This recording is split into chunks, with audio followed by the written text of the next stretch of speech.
What the hell is that watering? Nothing. God, Jesus.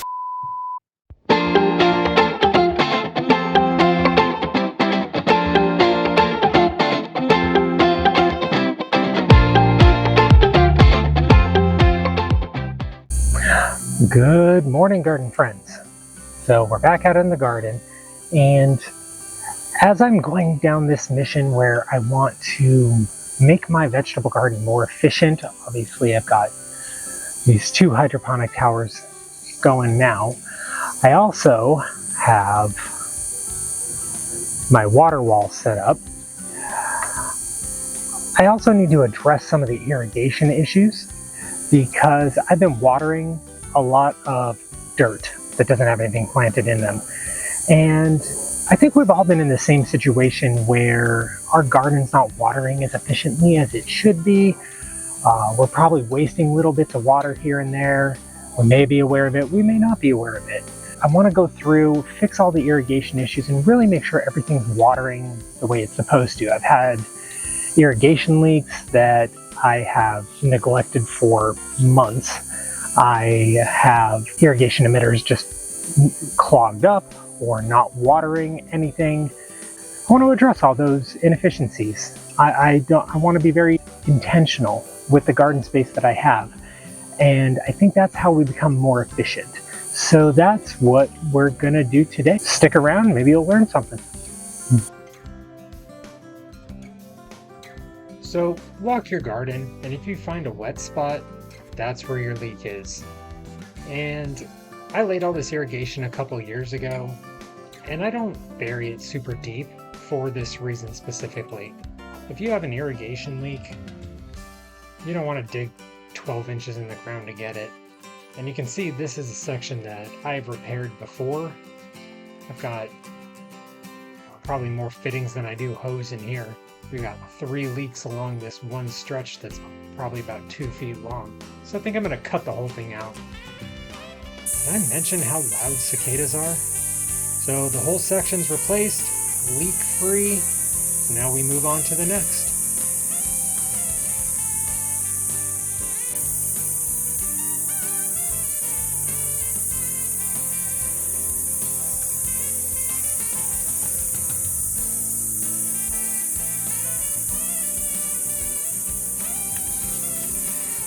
So this thing right here, this is a wall planter, and it's mounted to this brick wall here. And each one of these cups comes out. It's kind of a pain to take out.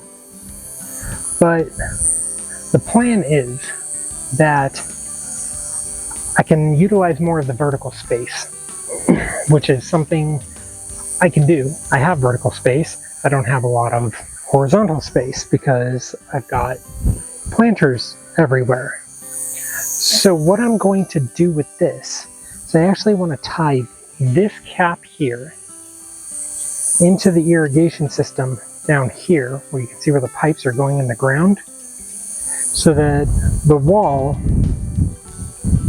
gets watered. And so it's kind of a cool system because above each one of these there's an emitter, and then it waters the plant, it trickles down to the next row, trickles down to the next row, so on and so forth to the bottom. And you can see it collects at the bottom and discharges through this hose, which I'm going to run back into this and probably take the actual irrigation emitters out of here, depending on how much runoff I get. So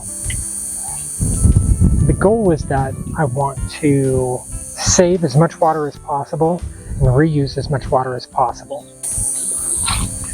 So what I want to do is I want to put this barbed fitting threaded on the top in here, in this space.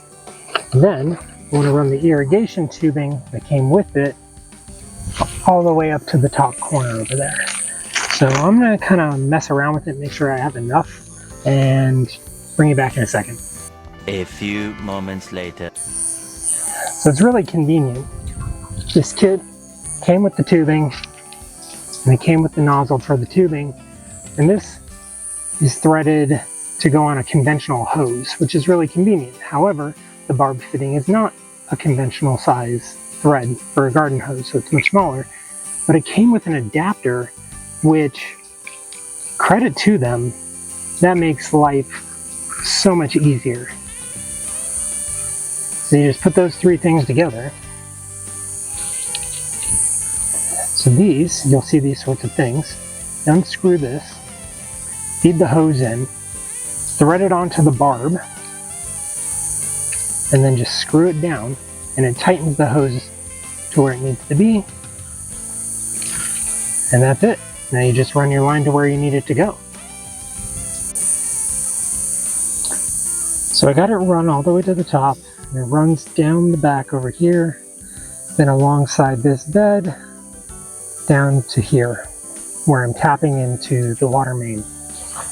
And so what I'm going to do, I'm going to cut a section about that wide out of this tube, and then I'm going to heat up this to make it easier to slot over, because when you're working with a small area, if you heat it up, it slides in really easily, and then once it cools, it kind of contracts a little bit and really sinks onto those barbs. That's what I'm going to do now. Alright, so I got it plugged in. It's fairly easy. It's also worth mentioning, if you're ever cutting your irrigation line, keep it up out of the dirt. You don't want to get dirt in that tubing, otherwise it'll clog up all your emitters as it pushes the sand out. Just got to put these back where they go, and they just slot in. Keep the emitter over the planting area.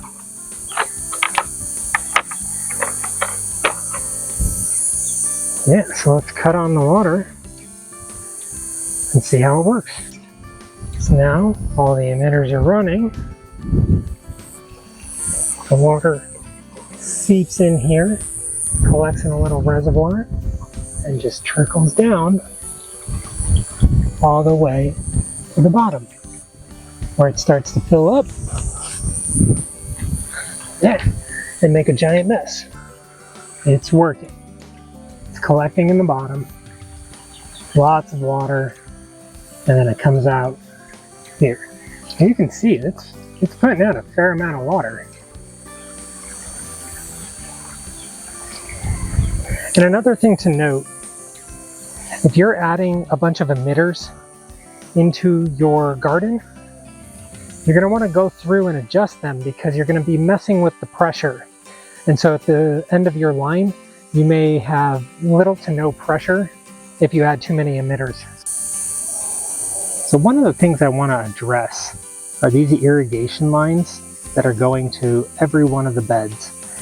I want to get them tidied up, because when I try to rake all the beans out of this section, I end up pulling the irrigation lines out. So I'm going to go through and try to address some of that.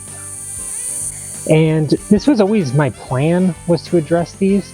And so what I'm going to do is I'm actually going to run them underneath the bottom of the planter and come up on the inside. And that'll just keep me from tripping on them as I'm running through here. Well, I'm about an hour in and it's going well. I'm on my last bed here. This is the beet bed that I should have harvested months ago. But as you can see, it's extremely dense. So I'm gonna have to harvest the beets today. I kind of wanted to wait for them to go to seed to see what they do, because I've never got beets that have gone to seed, because I'm usually diligent about harvesting them. But I think I'm gonna have to start picking them just so I can get in there. But then this bed's gonna be empty, and I'm not thrilled about that prospect. So I think I'm gonna transplant some other plants to come in here.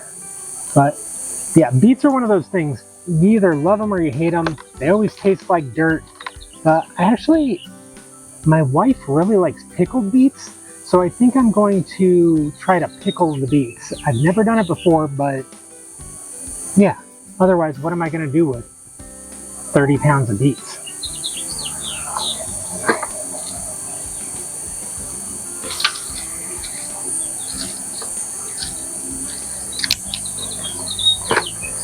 So, and I like to rip the tops off, the leaves off when I do this. I know the leaves are edible. I don't typically consume them. Maybe if they're fresh, I'll throw them in a salad or something. But with most root vegetables, once you pull them out of the ground, they'll start drying out really quick. So what I'm going to do is I think I'm going to take all the greens and just give them to the chickens because they seem pretty excited about it. So let's see. Let's see if they like them.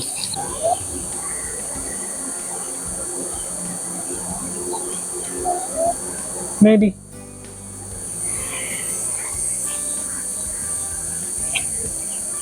Beets might be a little divisive for chickens too.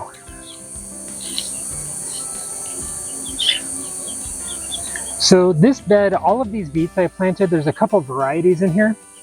I had a ton of seeds that were almost 10 years old, and I wanted to try to see if they were still viable. They're seeds I got, I think, years ago from another master gardener, and they were going to toss them because they were so old. And I'm kind of a hoarder, so I just took them with me.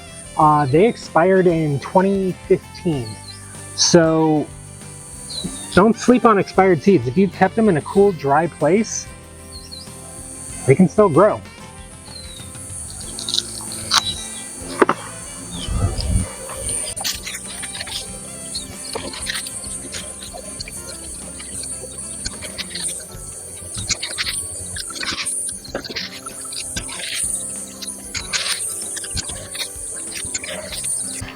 All right, it's been about 3 hours. Took a little longer than I wanted it to. I fired everything up, had a couple leaks I needed to adjust, but overall, I think it looks pretty good.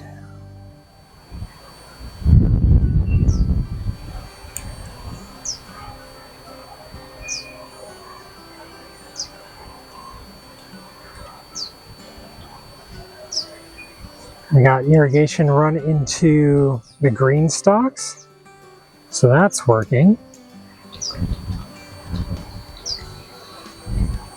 The water wall is working, and we have it draining down into the loofah bed.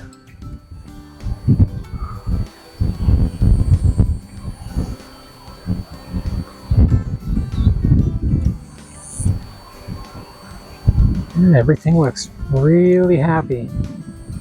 Can't wait to get these guys fired up. And put some smaller emitters on these bottle tree seedlings that I've got.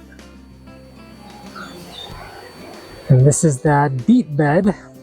And I had some zucchini plants that were over on the other side of the yard.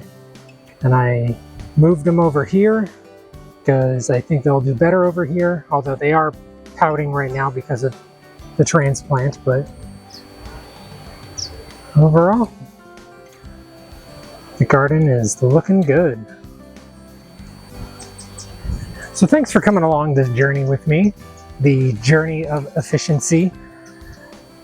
I think this is something that we should all look at our gardens and do. We should all try to make everything as efficient as possible, make sure the water is getting to where it needs to be, and that we're watering correctly. You know, often we see that water bill in the summer and it's a bit of a shock because it can be quite a bit more than we're used to. But, you know, as water evaporates, we have to replace it. So this is just kind of a garden maintenance video, but I'm going to continue to work on the efficiency of the garden. It's looking pretty good considering it's been 108 for the most of the last week. I think it's looking pretty good. Now, I've got to get plants for that. Then I think we're really going to be cooking. And then in about a week, these guys are going to get planted and I'm going to have to figure out the electrical on that. But appreciate your time, appreciate you hanging out. Until next time, go plant something. Bye.